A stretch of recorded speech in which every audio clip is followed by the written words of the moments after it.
Shalom Bapak Ibu Saudara. Puji Tuhan, kita mulai bersama-sama kembali Bapak Ibu Saudara. Kita akan belajar kebenaran firman Tuhan tentang hidup di dalam terang. Jadi hidup di dalam terang ini adalah hidup di dalam kebenaran firman Tuhan Bapak Ibu Saudara. Dan khotbah-khotbah seperti ini tentang hidup di dalam terang, tentang hidup di dalam kebenaran, itu kalah populer dan kalah memuaskan perasaan pendengarnya dibandingkan dengan khotbah tentang berkat, apalagi di akhir bulan seperti ini. Kantong sudah mulai menipis, lagu-lagu rohani juga lebih populer tentang kisah romantis dengan Tuhan. Tuhan mencintai aku mencintai Tuhan, bukan tentang memuliakan Tuhan. Jadi Bapak Ibu Saudara, mendengar firman Tuhan dan segala hal yang berkaitan dengan hal yang rohani itu bukan soal perasaan kita, tapi soal perasaan Tuhan. Memang manusiawi kalau kita lebih terpuaskan mendengarkan firman Tuhan tentang berkat jasmani. Oh, sangat menyenangkan. Tentang life goals, ya, tujuan hidup yang sukses, gitu ya.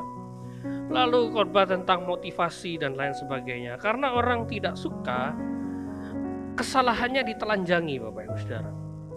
Orang paling susah mengaku kalau dirinya salah. Orang paling berat hati kalau minta maaf, gitu ya. Karena hidup di dalam terang itu kita diterangi oleh firman Tuhan. Dan hidup di dalam terang itu bukan dimulai ketika kita menerima Yesus sebagai juru selamat. Bukan ketika kita setelah dibaptis. Bukan ketika kita jadi Kristen pertama kali. Itu hanya permulaan dari hidup di dalam terang. Karena hidup di dalam terang itu perjuangan setiap hari, lifestyle, gaya hidup Bapak Ibu Saudara. Dan ini adalah perjuangan sampai titik terakhir kita mati atau dijemput oleh Tuhan. Jadi menerima Yesus sebagai juru selamat, baptis, menjadi Kristen, itu ibarat sebuah pesta pernikahan. Dia hanya jadi pengantin di malam itu, tapi tidak pernah menjadi suami istri, hanya jadi pengantin. Oh, baptis gitu ya, oh terima Yesus, itu baru permulaan ya. Seperti pernikahan, pestanya itu kita hanya jadi mempelai, belum jadi suami istri seutuhnya. Karena perjuangan jadi suami istri itu tiap hari Bapak Ibu Saudara ya. Apalagi di akhir bulan ini,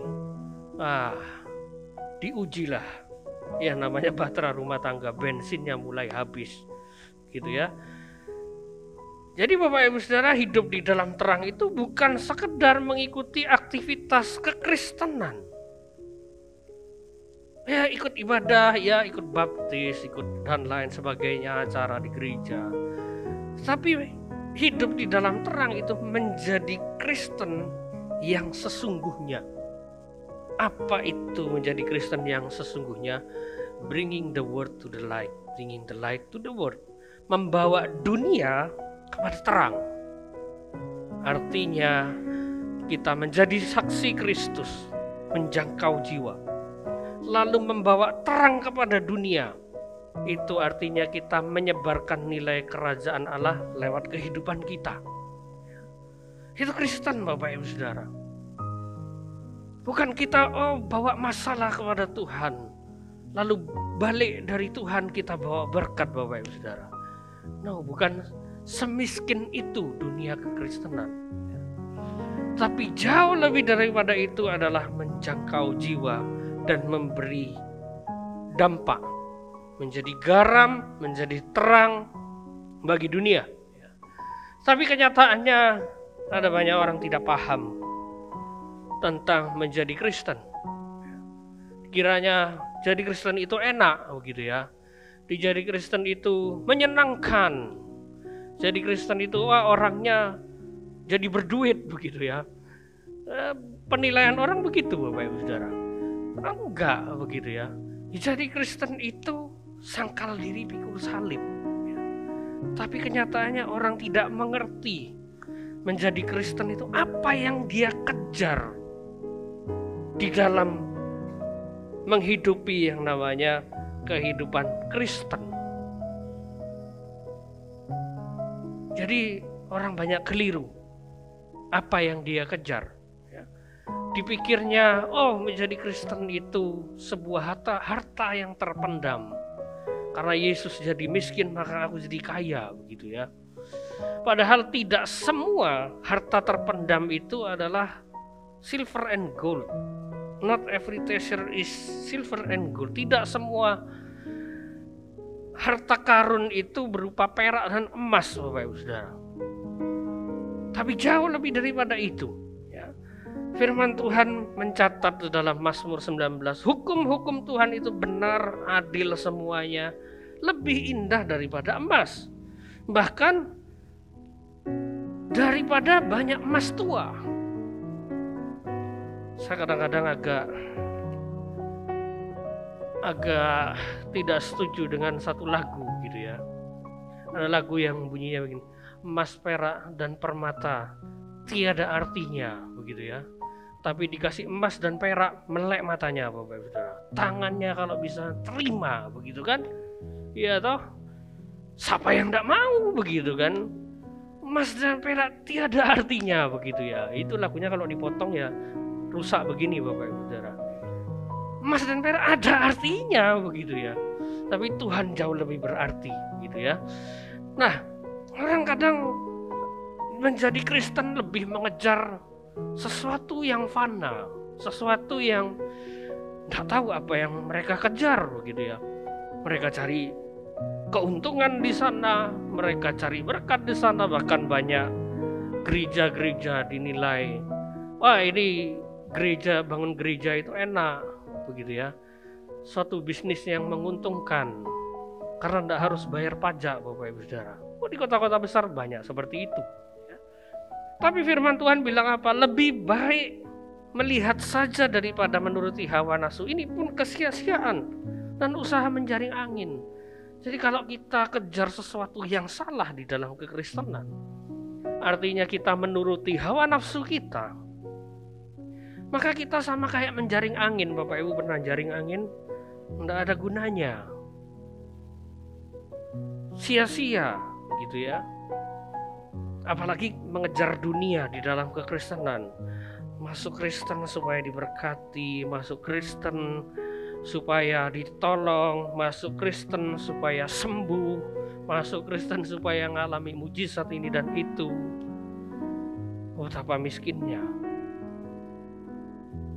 kekristenan.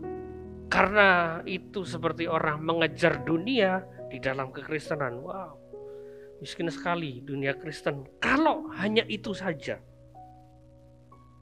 Saya bukan tidak percaya mujizat Bapak Ibu Saudara. Sangat percaya. Saya juga sangat percaya kalau orang mengikut Tuhan itu juga diberkati. Dan itu firman Tuhan juga mengaminkan. Tapi semuanya ada di dalam kedaulatan Tuhan Bapak Ibu Saudara. Bukan di dalam kedaulatan kita. Kita maksa-maksa Tuhan begitu ya. Jadi jangan kejar dunia di dalam kekristenan. Karena ada yang bilang jangan serius mengejar dunia, karena dunia tidak pernah serius dengan kita.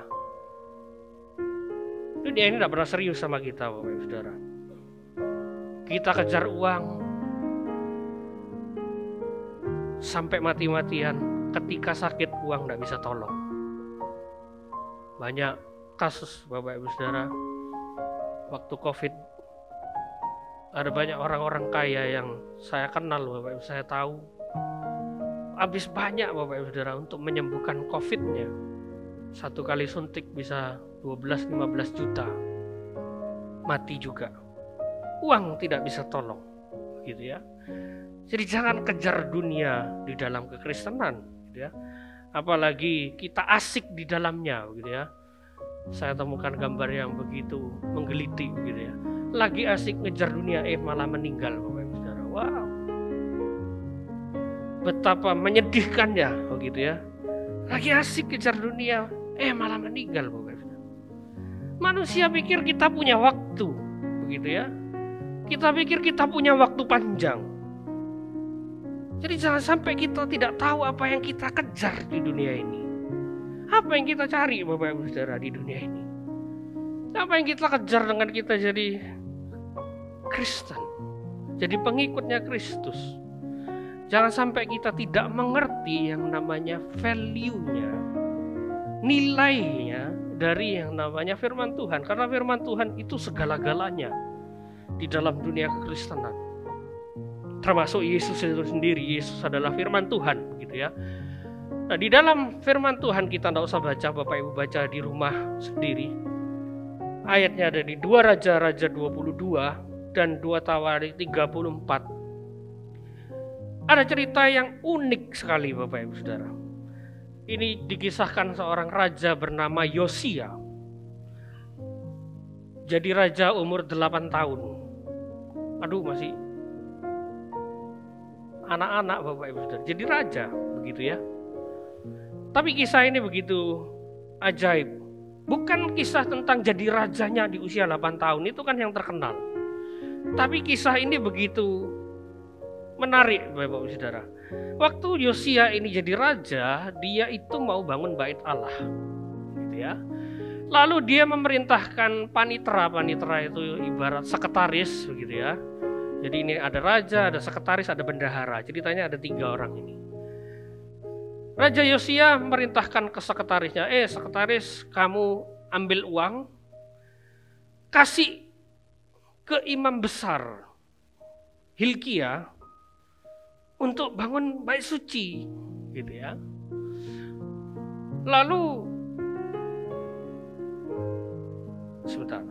Lalu Yosia begitu ya, dikagetkan dengan sebuah berita ya, bahwa ditemukan yang namanya Taurat Tuhan. Imam besar menemukan kitab suci Bapak Ibu Saudara.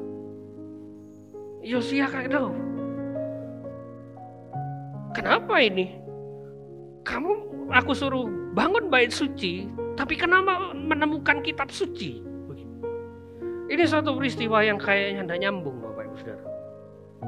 Tapi pada akhirnya Yosia itu mengoyakkan pakaiannya. Artinya dia sadar, dia menyesal karena kesalahannya. Gitu ya.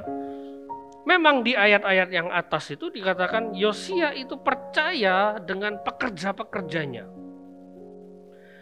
Lalu Yosia minta petunjuk seorang wanita nabiah yang pekerjaannya mencuci pakaian, ibaratnya buka usaha laundry begitu ya. Nah, dia minta tolong sama wanita ini, aku minta petunjuk. Apa yang harus aku lakukan dengan firman Tuhan ini dan apa yang sedang kita lakukan. Lalu Yosia dan semua begitu ya, pegawai kerajaan membaca firman Tuhan dan mendengarkan firman Tuhan. Ajaibnya, firman Tuhan tidak mengasih tahu dengan jelas Bapak Ibu Saudara apa yang dibaca Yosia, tapi firman Tuhan itu ngasih tahu kepada kerajaan Israel ini bahwa pegawai-pegawainya itu korupsi. Yosia juga meninggalkan Tuhan begitu ya. Engkau dan seluruh pekerja yang di situ meninggalkan Tuhan dan membakar korban yang lain. Jadi firman Tuhan ini sepertinya ngasih tahu sesuatu yang tidak pernah kita pikirkan, yang tidak pernah kita bayangkan. Ternyata kita ada di jalan yang salah. Dan mungkin kita semua pernah mengalami hal seperti itu. Wah, ternyata setelah baca firman Tuhan aku salah jalan. Dan firman Tuhan Bapak Ibu Saudara itu menjadi terang. Jadi terang itu menyadarkan. Orang kalau tidur itu kan harus lampunya mati ya Bapak, bukan lampunya nyala. Karena kalau lampunya nyala kan tidak nyenyak tidurnya, gitu ya. Karena terang itu menyadarkan seseorang, orang jadi tidurnya tidak nyenyak, itu dalam tidur.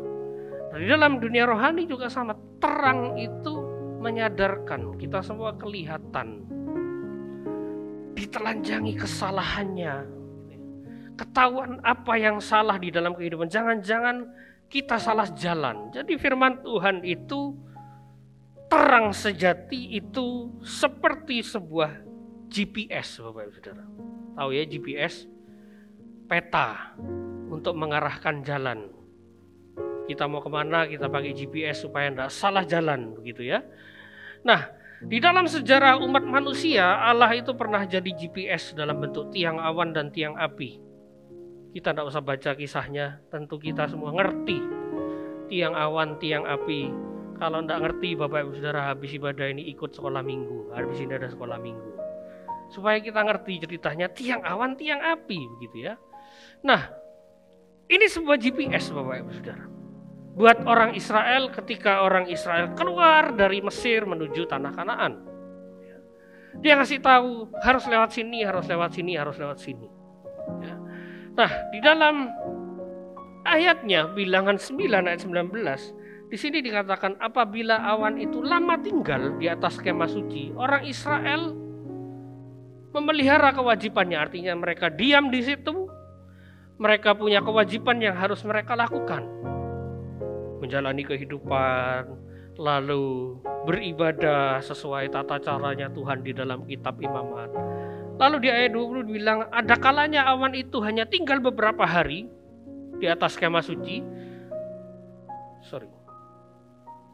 Ada kalanya awan itu hanya tinggal beberapa hari, maka atas titah Tuhan mereka berkemah. Dan atas titah Tuhan juga mereka berangkat. Jadi bukan katanya Musa, bukan katanya Harun, bukan kata kakaknya Musa, bukan katanya siapa-siapa, tapi apa katanya Tuhan. Lalu ayat firman Tuhan juga mencatat, ada kalanya awan itu tinggal dari petang sampai pagi. Ketika awan itu naik waktu pagi, mereka pun berangkat. Baik pada waktu siang, baik pada waktu malam. Terserah Tuhan mau berangkat pagi, mau berangkat siang, mau berangkat malam. Mereka harus berangkat ketika awan itu jalan. Nah, kalau awan itu, Bapak Ibu Saudara, jalan, lalu orang Israel, enggak mau begitu ya. Capek gua begitu ya. Masa ini waktunya tidur, jalan begitu ya. Maka dia akan ketinggalan, Bapak Ibu Saudara. Dia akan enggak punya arah, dia enggak tahu harus kemana. Karena orang Israel itu budak semua. Mereka tidak ngerti jalan.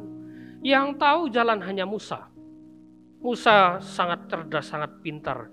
Dia dididik oleh Mesir. Didikan Mesir itu diakui pada zaman itu.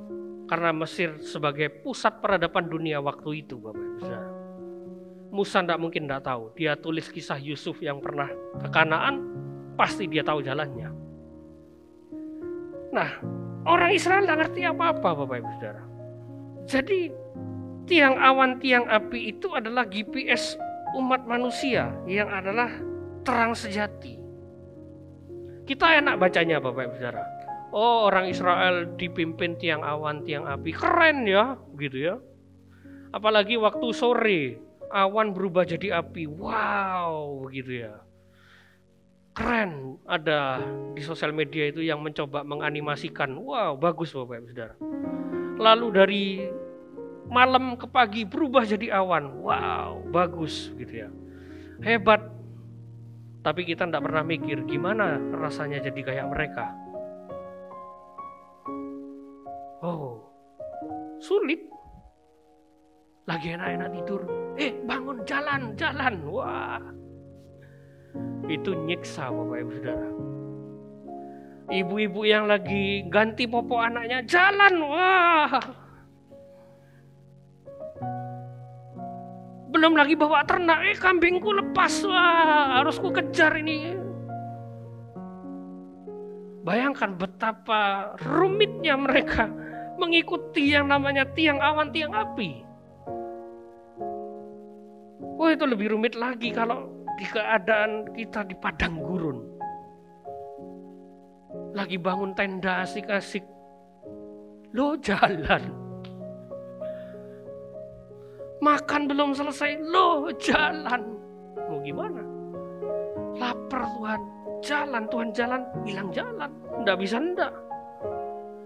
Makanya orang Israel, saya ngerti kenapa orang Israel penuh keluh kesah waktu itu.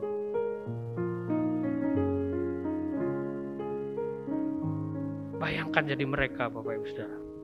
Saya ingat waktu COVID, harus ngubur orang jam 12 malam, jam 3 pagi, jam 11 malam, Bapak Ibu Saudara. Mungkin orang lihatnya, wah enak nguburkan sebentar. Memang sebentar, gak boleh lama-lama, dimarahi. Tapi Bapak Ibu gak lihat persiapannya kan. Harus doa saya, karena takut mati Bapak Ibu. Pulangnya harus mandi di luar. Jam 12 malam pun saya mandi di luar Bapak Ibu. Karena takut Bapak Ibu. Jadi kalau ada WA waktu itu malam-malam, ada yang meninggal, waduh,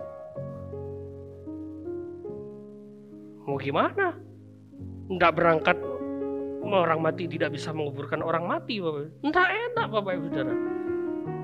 Tapi itulah jalan Tuhan Bapak Ibu Saudara, harus diikuti. Bagaimana Tuhan bilang begitu ya ikuti gitu ya. Jadi mengikuti Tuhan, hidup di dalam terang, mengikuti GPS-nya Tuhan, itu tidak mudah. Kita enak nyanyi lagu seperti tiang awan yang menerangi dari gelap malam. Lagunya sukacita Bapak Ibu Saudara. Wah, kalau itu dinyanyikan orang Israel waktu padang gurun, nadanya tidak mungkin seperti itu. Mungkin nada horor, nada menyedihkan. Karena begitu tidak menyenangkan ketika tiang awan itu harus jalan Bapak Ibu Saudara. Nah, kalau di sini enak dibikin versi Arab, versi apa, terserah Bapak Ibu Saudara. Tapi orang Israel, kalau dikasih tahu tiang awan, tiang api, itu seperti bencana ketika mereka jalan waktu orang lagi sibuk, lagi tidur. Ya itulah hidup di dalam terang. Seperti tidak ada kepastian. Jadi dari sisi rohani, dari sisi pemikiran, mereka punya mindset, ini tidak pasti hidupku. Hidup yang tidak ada kepastian. Bukan soal keselamatannya. Saya yakin orang Israel waktu itu yakin mereka selamat Bapak Ibu Saudara. Tapi ada hal-hal yang mencoba melemahkan mereka. Mencoba menurunkan yang namanya pengharapan mereka untuk mereka bisa masuk ke Kanaan. Ada hal-hal yang membuat mereka ingin menyerah ikut Tuhan. Lebih enak di Mesir makan daging, makan kambing, makan gulai. Daripada di sini makan roti mana, bosen. Tidak ada kepastian. Sama kayak hidup kita. Coba Bapak Ibu nilai hidup kita. Tuhan, aku sudah taat. Sudah nurut sama Tuhan. Tapi kok ada aja orang yang ganggu aku. Kok ada aja hidup ini tidak tentram, tidak nyaman. Kok ada aja Tuhan. Aku taat. Dia tidak taat. Dia kok diberkati, aku kok tidak. Gimana mau jawab? Gimana mau jawab? Bingung kan? Sepertinya tidak ada kepastian Bapak Ibu Saudara. Tapi peristiwa-peristiwa itu adalah cara Tuhan untuk memperkuat iman percaya kita di tengah ketidakpastian hidup. Dia tidak taat, dia diberkati, dia nipu sana, dia diberkati. Dia tidak taat, tapi dia beruntung. Sedangkan aku jujur, sudah jatuh, tertimpa tangga, digigit anjing lagi Bapak Ibu Saudara. Apes. Ya itulah kekristenan. Sepertinya tidak ada kepastian. Kenapa Bapak Ibu Saudara? Karena Tuhan ingin ngajar kepada orang-orang Israel dan kita hari ini, supaya kita itu bergantung sepenuhnya sama Tuhan. Oh, hidup ini tidak pasti, iya. Tapi keselamatan itu pasti di dalam Yesus. Amin. Dia keselamatan itu pasti di dalam Yesus. Aku boleh rugi, boleh apes, boleh mungkin tertimpa masalah. Sudah ketimpa masalah, ketimpa tangga, digigit anjing, jatuh lagi Bapak Ibu Saudara, kepleset bangunnya. Tapi satu yang pasti, keselamatan itu pasti di dalam Yesus. Jadi harus bergantung sepenuhnya kepada Yesus Bapak Ibu Saudara. Israel tidak seharusnya selama itu perjalanan ke Kanaan. Jalan panjang itu untuk mengeluarkan mentalitas Mesir. Karena Musa tahu jalannya. Saya yakin ketika saat itu Musa deal-dealan sama Tuhan. Walaupun tidak tertulis begitu ya. Tuhan kok lewat sini. Padahal jalannya ke sana. Tapi Musa nurut aja.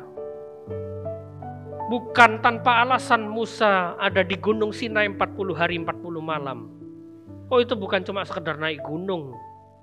Bukan cuma sekedar terima Taurat Tuhan selesai Bapak Ibu. Enggak. Musa bercakap-cakap dengan Tuhan. Gitu ya. Artinya mengeluarkan mentalitas yang salah, pikiran-pikiran yang keliru, karakter-karakter yang tidak serupa dengan Tuhan, itulah jalan kita Bapak Ibu Saudara. Sudah taat, tapi kok tidak diberkati. Ada iri hati di dalam yang belum selesai. Dia tidak taat, kok diberkati. Ada keinginan di dalam diri kita yang belum selesai. Taatnya sudah, menurut mungkin aturannya, tapi ada mentalitas Mesir yang masih ada di dalam diri kita. Tuhan tahu jalan ke surga, dia bisa saja langsung datang hari ini, selesai dunia ini, angkat kita semua ke kerajaan surga, selesai bisa. Tapi bukan demikian. Harus lewat masalah, godaan, cobaan. Karena hidup ini bukan sekedar pergi kepada terang, tapi jadi terang. Kalau cuma pergi ke terang, oh gampang. Apalagi ke toko terang Bapak Ibu Saudara ya, gampang. Tapi jadi terang tidak pernah mudah. Bukan hanya kita ke gereja, tapi jadi gereja di luar sana. Makanya gereja itu jangan dijadikan rumah kedua. Jangan dijadikan rumah kedua Bapak Ibu Saudara. My church is my home. Begitu ya. My church is not my home. My home is my church. Itu yang betul Bapak Ibu Saudara. Jangan dijadikan tempat yang nyaman di sini. Orang nyaman di sini, di luar tidak nyaman Bapak Ibu Saudara. My church is not my home. My home is my church. Di rumah itulah jadi gereja Bapak. Untuk jadi terang, maka kita harus cari sumbernya, yaitu terang sejati. Nah, Mazmur 36 ayat 10 dikatakan, sebab padamu ada sumber hayat, di dalam terangmu kami melihat terang. Di dalam terang Tuhan kita melihat terang, artinya yang namanya terang itu hanya ada di dalam Tuhan, bukan ada di luar Tuhan, bukan ada di mana-mana, bukan lagi ada di buku-buku, sepertinya buku-buku yang bagus, buku filosofi, buku rohani. Tidak semua buku rohani itu benar Bapak Ibu Saudara. Hanya firman Tuhan yang benar. Jadi kita mau cari hidup yang di dalam terang itu hanya ada di dalam firman Tuhan Bapak Ibu Saudara. Tidak ada di tempat lain. Jadi banyak-banyaklah baca firman Tuhan, karena Tuhan banyak bekerja di situ. Ingat kisah Yosia, dia tidak pernah tahu kalau pekerja-pekerjanya itu berbuat curang. Tapi ketika dia baca firman Tuhan, ternyata uang untuk bangun bait suci dikorupsi. Ketika baca firman Tuhan, bagaimana caranya? Saya tidak tahu. Tapi yang pasti adalah baca firman. Di situ sumbernya Bapak Ibu Saudara. Karena kadang-kadang ketika kita baca Bapak Ibu Saudara, ini pengalaman saya pribadi, ketika baca ada satu kata yang menarik hati, begitu ya. Dan saya kalau baca firman Tuhan, satu kata itu menarik hati, saya cari artinya. Artinya apa, teksnya apa, teks kunonya apa, ini maksudnya apa, begitu ya. Dari situ muncul inspirasi, oh, aku harus begini di dalam kehidupan. Oh, ini, mungkin ini solusinya Tuhan. Jadi banyak cara Tuhan itu ngasih tahu kita bahwa kita ada di jalan yang salah lewat kebenaran firman Tuhan, Bapak Ibu Saudara. Jadi Bapak Ibu Saudara, untuk datang kepada terang itu penuh tantangan. Ada pihak-pihak yang tidak suka kalau kita hidup di dalam terang, kalau kita datang kepada terang sejati itu. Ada nabi-nabi palsu, ada diri sendiri yang menjadi lawan terberat kita. Males baca firman. Ngapain baca, aku nggak ngerti. Capek Lebih enak nonton drama Korea, Bapak Ibu Saudara, daripada baca firman. Apalagi episodenya belum selesai kemarin. Wah. Firman Tuhan juga belum selesai, belum tergenapi semua. Tapi kita lebih excited, lebih suka mengejar dunia daripada terang sejati.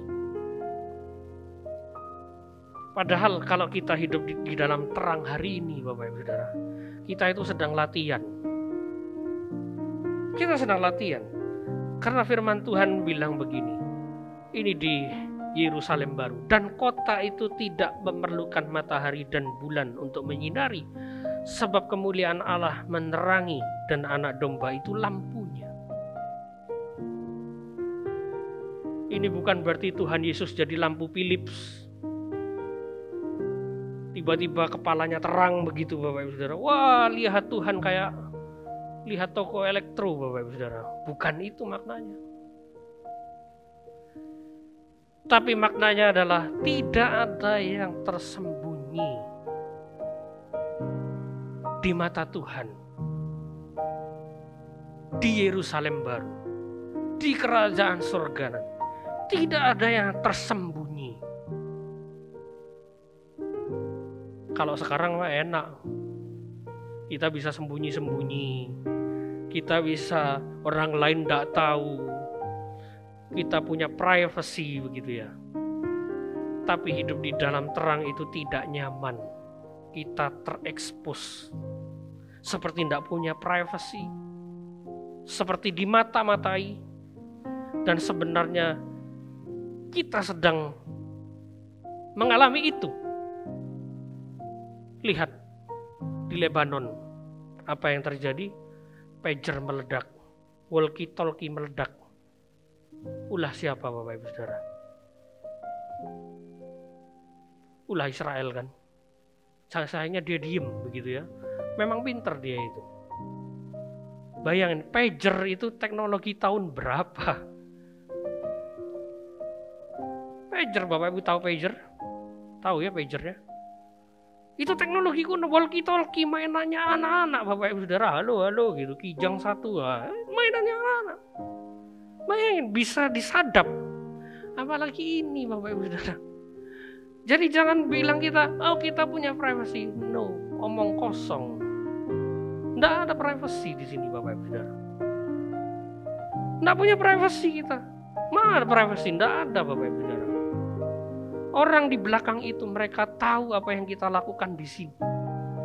Tidak ada yang bisa kita sembunyikan. Lihat kalau ada kasus, misalnya barusan terjadi ada ASN gitu ya, sepertinya melakukan tindakan yang kurang baik, dikuliti habis, Bapak Ibu Saudara. Wah, hartanya segini, wah dia punya sepeda motor, harga sepeda motornya cuma 1 juta begitu ya. Bagaimana orang tahu? Mana ada privacy? Tidak ada privacy, Bapak Ibu Saudara. Lihat betapa hebatnya Israel lawan banyak negara. Kenapa?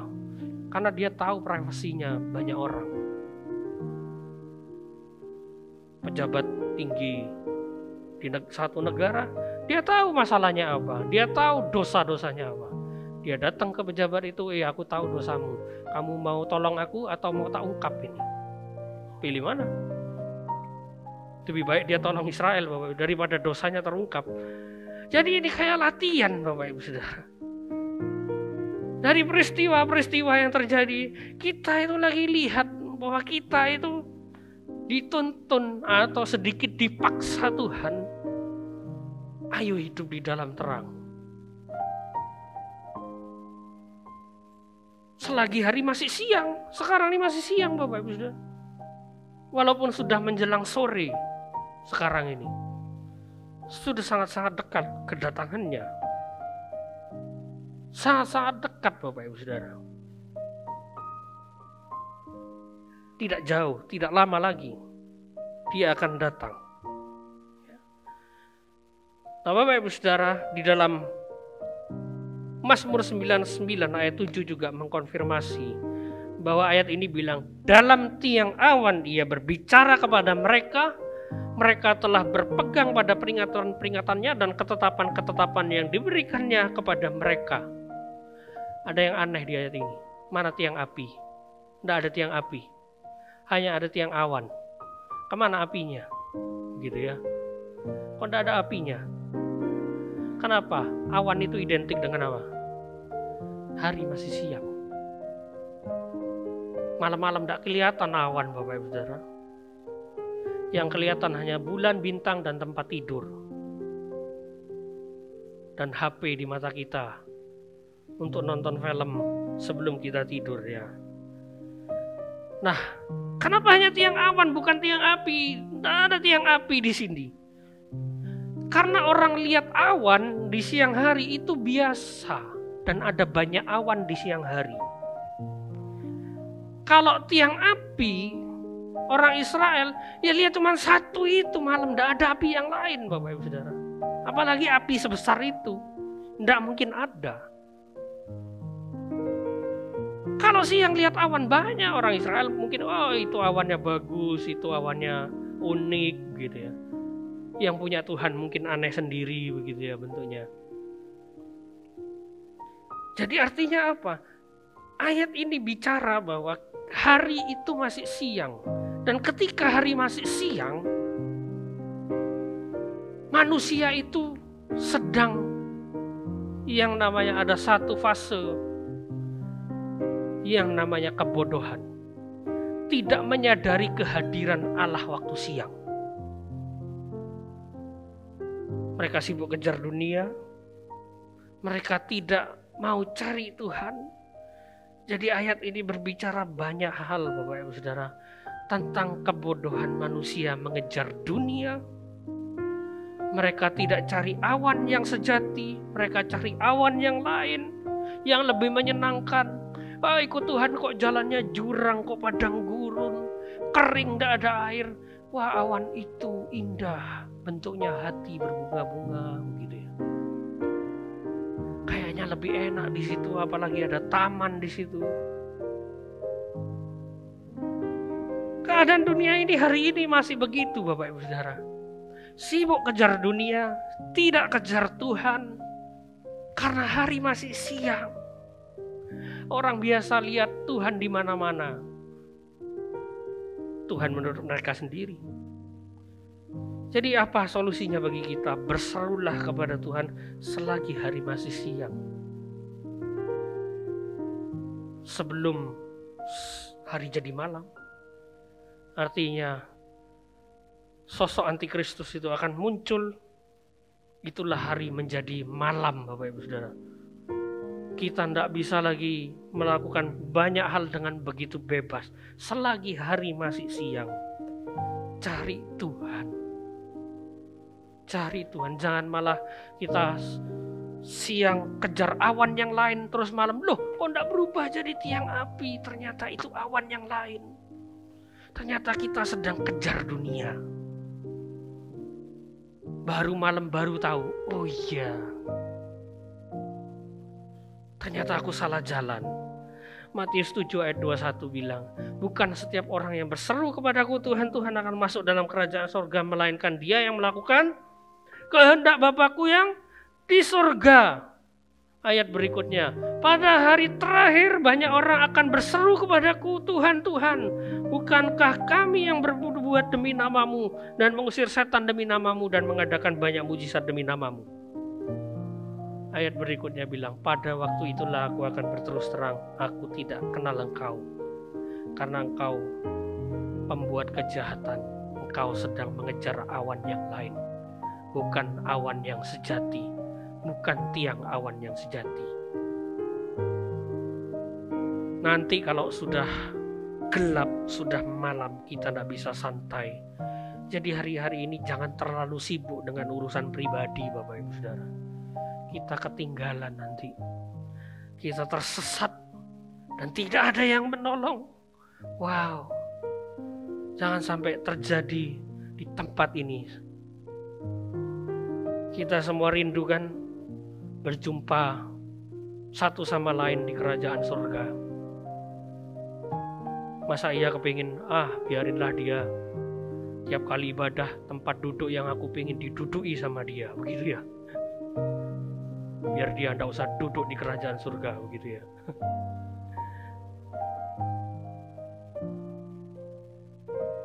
Jadi mari kita sama-sama Bapak Ibu Saudara, jangan terlalu sibuk dengan urusan pribadi. Cari Tuhan. Kita belajar sedikit kata terang, Bapak Ibu Saudara, di dalam bahasa Ibrani itu or, gitu ya. Teks Ibrani kunonya itu begini, Bapak Ibu Saudara. Ada gambar ox itu lembu, sapi. Lalu ada huruf seperti huruf Y dan ada gambar kepala di sini. Apa artinya? Ini yang dibaca oleh orang Israel di zamannya Musa, Bapak Ibu Saudara. Mereka tidak baca ini Ibrani modern. Ini yang mereka baca karena mereka ngertinya itu. Mereka tidak bisa baca tulis, budak semua. Tidak ada budak itu sekolah, pangkatnya D3 doktor, tidak ada. Budak itu tidak sekolah semua. Apa maknanya? Ox itu adalah bermakna kebenaran atau terlatih atau jinak. Huruf Y itu artinya pasak atau tombak. Nggak tahu tombak kok gimana bentuknya Y, saya juga nggak ngerti Bapak Ibu Saudara. Otomatis yang mereka pahami seperti itu pasak, itu tombak begitu ya. Kepala, maknanya apa? Bisa kepala, bisa pikiran, bisa pemimpin, bisa rabi. Karena kata kepala itu res, R. Res itu singkatan dari rabi begitu ya. Jadi kata terang sendiri punya makna kebenaran itu tertombak di dalam pikiran kita. Perlu latihan, tidak instan supaya kita jinak terhadap otoritas firman Tuhan. Karena kita eyel-eyelan sama firman Tuhan. Saya juga sering Bapak Ibu Saudara eyel-eyelan sama Tuhan. Tuhan kok gini ya, harusnya itu begini. Tuhan mauku seperti ini, logikanya seperti ini Tuhan. Tapi Tuhan bilang enggak. Jadi ngeyel dengan Tuhan itu sebenarnya baik Bapak Ibu Saudara. Asal endingnya kita itu jinak sama Tuhan. Jangan tetap ngeyel, udah dikasih tahu ngeyel Bapak Ibu Saudara. Ini susah ketemu orang kayak gini. Kalau sudah dikasih tahu, kita nurut, nah itulah hidup di dalam terang. Jadi jangan ndak ngeyel, perlu kita ngeyel. Kenapa? Supaya kita ngerti. Supaya kita mikir. Jadi Kristen itu tidak jadi orang, maaf, tolol dan bodoh. Oh ya sudah, beriman saja, ikuti. Kayak sapi Bapak Ibu Saudara. Sapi itu kalau diajak membajak, nggak bisa kan dia nolak, capek aku Pak Tani. Kukuku masih bersih baru mandi. Masa harus membajak lagi? Capek. Kamu nggak tahu aku capek gitu ya. Kalau sapi bisa protes mungkin begitu. Bukan seperti itu Bapak Ibu Saudara. Sapi itu dilatih begitu ya. Jadi kita hidup di dalam terang itu latihan supaya pikiran kita itu ditombak yang namanya kebenaran supaya kita jinak Bapak Ibu Saudara. Berjalan di dalam tiang awan dan tiang api tidak pernah mudah. Kita sering melewati lembah kekelaman, lembah yang gelap, lembah yang tidak menyenangkan, tapi tidak pernah ada jalan yang salah. Yang ada hanyalah jalan yang terarah. Tidak pernah kita salah jalan. Tuhan tidak pernah menuntun orang Israel di jalan yang salah, tapi itu jalan yang terarah karena Tuhan punya maksud supaya lembah kelam itu jadi proses pembentukan kita jadi terang. Jadi jangan sekali-kali kita katakan, Tuhan ini salah jalan, Tuhan tidak benar ini jalannya, lalu kita ambil keputusan sendiri. Aku mau jalan sendiri karena menurutku ini benar. Apalagi Bapak Ibu Saudara, sekarang itu banyak orang punya prinsip, you only live once, kamu cuma hidup sekali, pergunakanlah itu seenakmu, begitu kan? Ada Bapak Ibu Saudara mau hidup 2 kali? Nanti kalau aku mati, bangkit lagi Tuhan. Mati lagi, bangkit lagi Tuhan. Ini bukan main game Bapak Ibu Saudara, ya. You only live once. If you do it right, once is enough. Kalau kita lakukan hidup ini sekali dengan benar, cukup 1 kali. Nggak usah 2 kali, Bapak. Capek Bapak Ibu Saudara. Bapak Ibu Saudara tidak capek menjalani hidup? Wah, besok Senin kerja lagi. Belum lagi akhir bulan. Belum selesai bulan ini, masih Senin. Capek kerja. Kerja ditipu lagi, apes lagi, tidak ada orang datang lagi, sepi lagi kerjanya. Seperti kitab Pengkhotbah, semuanya diulang, apalagi dalam sejarah umat manusia semuanya terulang Bapak Ibu Saudara. Apa kita tidak capek mengejar dunia? Ya kita memang hidup 1 kali, tidak ada hidup 2 kali. Siapa bilang kita hidup 2 kali? You only live once. Yes, benar. If you do it right, once is enough. Kita hidup hanya sekali, lakukan dengan benar. Sekarang 1 kali hidup, cukup. Tidak perlu 2 kali. Kalau kita hidup 2 kali, Tuhan Yesus harus mati 2 kali bagi kita Bapak Ibu Saudara. Karya salibnya itu sudah cukup bagi kita. Jadi hiduplah dengan benar. You must do it right. Hidup dengan benar, sebenar-benarnya hiduplah di dalam terang. Amin. Warta Jemaat. Mari seluruh jemaat bergabung dalam komunitas sel untuk bertumbuh bersama-sama, belajar dan saling berbagi. Untuk penempatan komsel dapat menghubungi Bapak Gembala. Ibadah wanita hari Rabu pukul 5 sore di gereja. Ibadah doa dan komunitas doa pelayan Tuhan hari Jumat pukul 6 sore. Ibadah raya pertama pukul 6:30 pagi, sekolah minggu dan remaja, pukul 8:30 pagi. Ibadah raya kedua pukul 4 sore. Selamat ulang tahun kepada jemaat yang berulang tahun dalam minggu ini, kiranya Tuhan memberi kesehatan, kedewasaan rohani, berkat dan damai sejahtera. Tuhan Yesus memberkati.